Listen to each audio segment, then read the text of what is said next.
Прывітанне, шаноўнае гаспадарства. Гэта ладны пераклад на каранях і вытоках добрага канала. А гэта значыць, што мы працягваем знаёміцца з нашай моватворчасцю.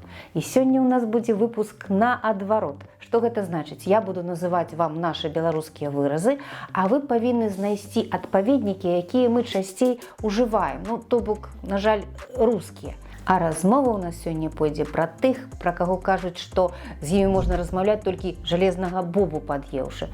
Ну, хто сам дурнаваты, а ў яго весь свет вінаваты, як кажуць.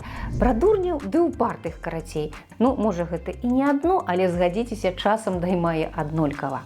А, і яшчэ, адгадкі, аналагі будуць пазней, пасля вашых каментароў. Добра? Дамовіліся? Ну, рушым. Першы ланцужок прыказак. Я яму пра абразы, а ён мне пра гарбузы. Гэты пра воз, а той пра коз. Хто пра хату, а хто пра лапату. Яму гавары, а ён да гары. Ты яму стрыжана, а ён табе голена. Ну, якія рускія аналагі гэтым выразам? Здагадаліся? Ну, тады пішыце ў каментарах. А ў нас наступны ланцужок фразем. Ну, без экспрэсіі тут ніяк не абысціся, таму даруйце. Варона ты загуменная, цялёня лізаная.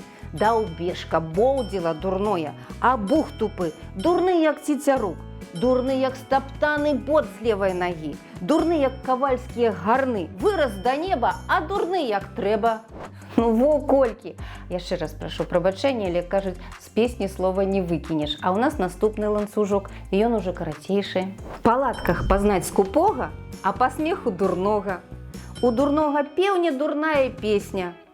Усё, болей не знайшла, а у вас ёсць?